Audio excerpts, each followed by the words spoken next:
Assalamualaikum warahmatullahi wabarakatuh. Perkenalkan, nama saya Sheila Aprilian Putri dengan nomor induk mahasiswa 2300511100005 dari program studi Teknik Informatika.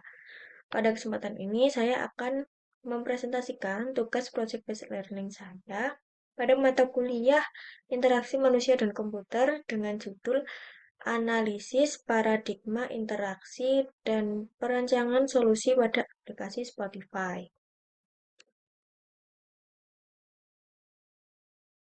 Nah, di slide selanjutnya ada latar belakang. Oke. Nah, di bagian latar belakang ini menjelaskan 3 poin, yaitu perkembangan IMK, pentingnya usability, dan peran Spotify sebagai studi kasus. Perkembangan teknologi sendiri merupakan sebuah perubahan besar dalam cara manusia untuk berinteraksi dengan sistem komputer. Dalam bidang interaksi manusia dan komputer atau IMK ini, sistem tidak hanya dinilai dari fungsinya saja, tetapi juga dari bagaimana sistem tersebut mudah digunakan, efisien, dan memberikan pengalaman yang nyaman bagi pengguna. Salah satu contoh aplikasi yang sering dipakai, apalagi golongan anak muda, itu Spotify.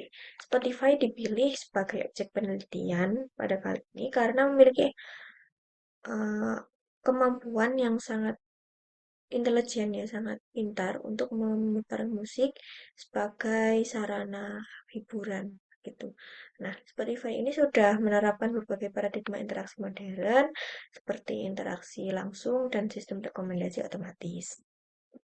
Namun, meskipun sudah terlihat sangat baik dan perfect, ya, tetapi masih terdapat beberapa masalah yang mempengaruhi pengalaman pengguna.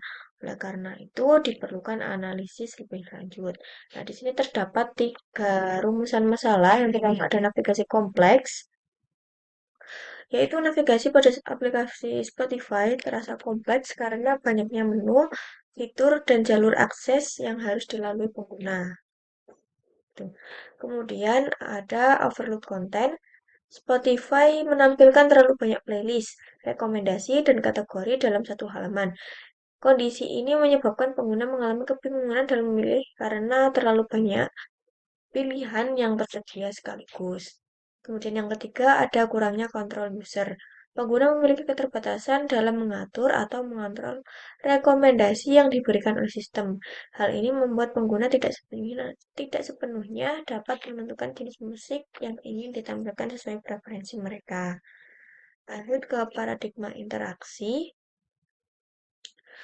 Nah, pertama ada direct manipulation, yaitu pengguna dapat langsung berinteraksi dengan sistem seperti menekan tombol play, pause, dan mengganti lagu.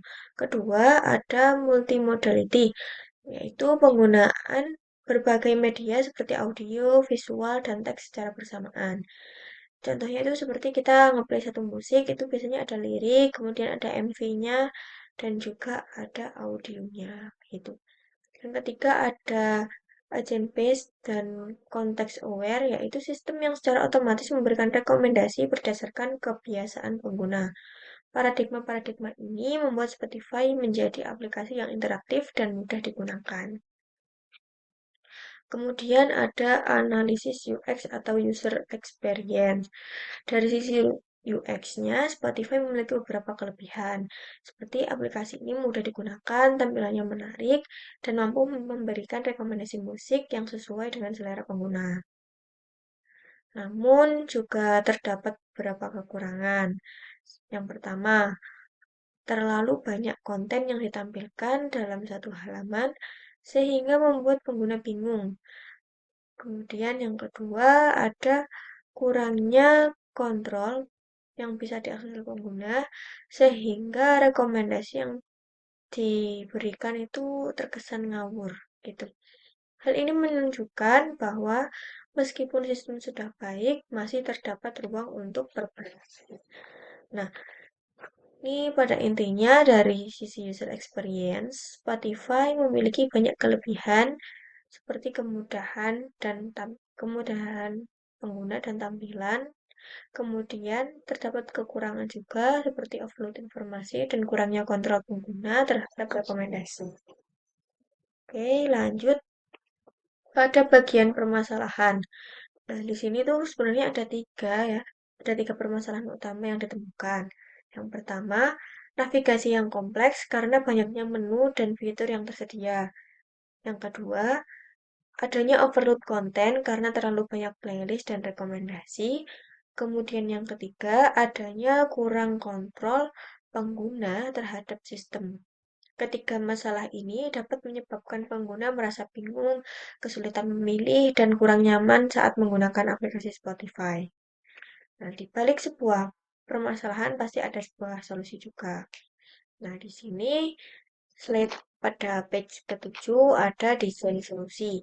Solusi yang saya usulkan adalah menambahkan fitur filter mood, mode fokus, serta menyederhanakan tampilan agar lebih mudah digunakan.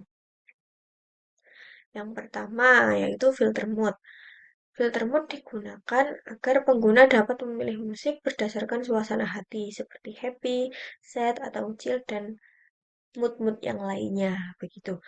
Dan yang kedua, itu ada fitur mode fokus, yaitu fitur untuk mendengarkan musik tanpa gangguan agar lebih nyaman digunakan.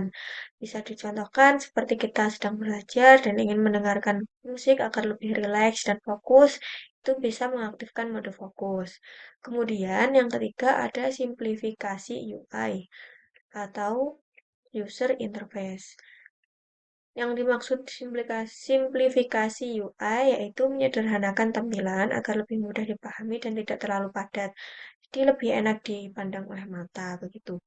Nah, beberapa solusi ini bertujuan untuk meningkatkan pengalaman pengguna secara keseluruhan pada aplikasi Spotify. Nah, di sini merupakan UI sebelum dan sesudah redesign. Sini sudah saya tampilkan ya desain ganda sebelum dan sesudah. Ini sudah ditambahkan sesuai filter mood dan lebih simple. Kemudian yang di sebelah kanan ini ada desain sebelum dan sesudah desain pada bagian filter. Ini bisa uh, sesuaikan rekomendasi. Kemudian popular songs, discover new songs, dan simpan. Gitu. Hits, sales, 90-an. Tuh. Lanjut ke wireframe. Nah, wireframe sendiri itu sebetulnya sudah sama kayak yang tadi menunjukkan bagaimana desain baru yang bekerja gitu. Oh ya, balik lagi ke perbandingan desain tadi ya. Itu sudah menampilkan desain sebelum dan sesudahnya. Dan pada desain baru sendiri tampilan dibuat lebih sederhana dengan tambahan fitur filter mood dan juga pemilihan kategori. Selain itu, desain baru juga lebih fokus pada kebutuhan pengguna sehingga pengalaman menjadi lebih personal. Dan pada halaman utama terdapat pilihan mood di bagian atas. Kemudian sistem akan menampilkan playlist sesuai dengan pilihan tersebut. Selain itu, terdapat fitur mode fokus yang dapat digunakan untuk mendengarkan musik tanpa gangguan. Dengan desain ini, interaksi menjadi lebih sederhana, cepat, dan sesuai kebutuhan pengguna. Desain wireframe ini menunjukkan bagaimana fitur baru diterapkan. Pengguna dapat memilih mood, kemudian sistem akan menampilkan playlist yang sesuai, serta tersedia mode fokus untuk meningkatkan konsentrasi. Nah, kesimpulannya, Spotify sudah memiliki usability yang baik, namun masih perlu peningkatan, terutama dalam kontrol pengguna dan penyederhanaan tampilan.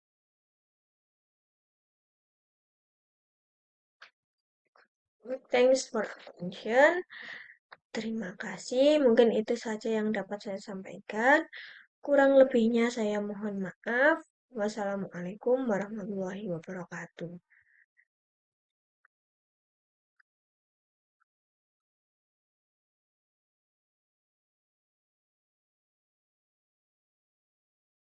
Nah, ini untuk bagian sebelum dan sesudah redesign. Ada filter mood, energetic, relax, happy, inset, focus mode, stay in the zone. Terus di sini ada penyesuaian yang lebih sederhana juga. Jadi nanti lebih enak dipandang oleh mata. Terima kasih. Assalamualaikum warahmatullahi wabarakatuh.